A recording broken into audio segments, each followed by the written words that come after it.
ഷോൺ ജോർജ്, ഈ കാര്യത്തിൽ മുഖ്യമന്ത്രിയും മകളും കോടതിയിൽ അഫിഡവിറ്റിലൂടെ വാദിക്കുന്നത് ഇത് പൂർണ്ണമായും കെട്ടിച്ചമച്ച ആരോപണം എന്നതാണ്.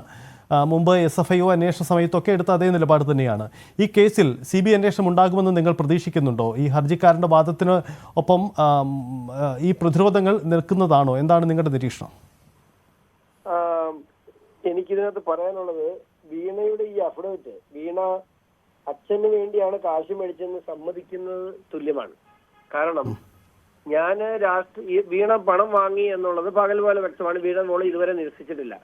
വീണ ഏതെങ്കിലും തരത്തിൽ സേവനം ആ കമ്പനിക്ക് കൊടുത്തിട്ടുണ്ടോ ഇല്ലയോ എന്നുള്ളത് ഈ സമയം വരെയും വളരെ കൃത്യമായി തന്നെ യാതൊരു സേവനവും നടന്നിട്ടില്ലെന്ന് എല്ലാ അന്വേഷണത്തിലും 3 ഘട്ടത്തിലുള്ള അന്വേഷണത്തിൽ യാതൊരു സേവനവും കൊടുത്തിട്ടില്ലെന്ന് തെളിഞ്ഞു.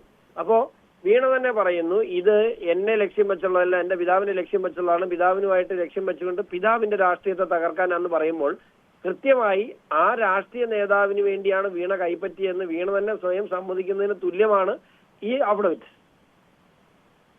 യെസ്.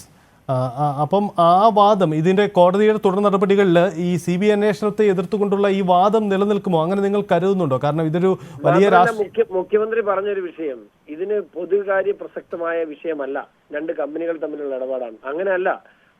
അദ്ദേഹത്തിന്റെ കീഴിലുള്ള, അദ്ദേഹം ഭരിക്കുന്ന വ്യവസായ വകുപ്പിന്റെ കീഴിൽ KSIDCക്ക് സംസ്ഥാന സർക്കാരിന്റെ ഓണർഷിപ്പിലുള്ള 13.4% ഷെയറുള്ള കമ്പനിയാണ്.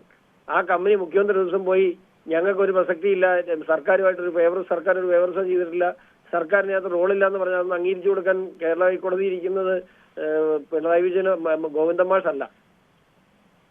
ഗോവിന്ദൻ മാഷാണ് കേരള ഹൈക്കോടതി ഇരിക്കുന്നതെങ്കിൽ ശരിയാണ്, അംഗീകരിക്കും. പക്ഷേ ഇത് കേരള ഹൈക്കോടതിയിൽ വിവരമുള്ള ജഡ്ജിമാരായിരിക്കുന്നത്.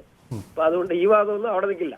ശരി, വളരെ നന്ദി അഡ്വക്കേറ്റ് ഷോൺ ജോർജ്. എന്തായാലും ഈ കേസിൽ വീണ വിജയൻ തന്നെ പണം വാങ്ങി എന്നത് അംഗീകരിച്ചു എന്നതാണ് ഷോൺ ജോർജിനെ പോലെയുള്ളവർ അഫിഡവിറ്റിലൂടെ അവരുടെ വാദത്തെ കുറിച്ച് ഷോൺ ജോർജ് നിലപാടെടുക്കുന്നത്. എന്തായാലും വളരെ നിർണായകമാണ് ഈ കേസിനെ സംബന്ധിച്ച്. കോടതിയിൽ തുടർ നടപടികൾ എന്തൊക്കെയുണ്ടാവും? കാരണം CBI അന്വേഷണം ആവശ്യപ്പെട്ടുകൊണ്ടുള്ള ഹർജി കോടതി അനുവദിച്ചാൽ വരാനിരിക്കുന്ന തെരഞ്ഞെടുപ്പ് പോരാട്ടങ്ങളിൽ വലിയ രാഷ്ട്രീയ പ്രത്യാഘാതമുണ്ടാക്കുന്ന കേസ് കൂടിയായി ഇത് മാറിവരും. അങ്ങനെയെങ്കിൽ മുഖ്യമന്ത്രിയുടെ മകൾക്കെതിരെ CBI അന്വേഷണം ഉണ്ടാകുമോ എന്ന പ്രധാനപ്പെട്ട ചോദ്യം കൂടി അത് മാറുകയാണ്. ഒരുപക്ഷേ വരുന്ന തദ്ദേശ നിയമസഭാ തെരഞ്ഞെടുപ്പുകളിൽ മുഖ്യമന്ത്രിയെ കടന്നാക്രമിക്കാൻ രാഷ്ട്രീയ പ്രതിയോഗികൾ മുഖ്യ ആയുധമായി കരുതി വച്ചിരിക്കുന്നതും മാസപ്പടി കേസ് തന്നെ.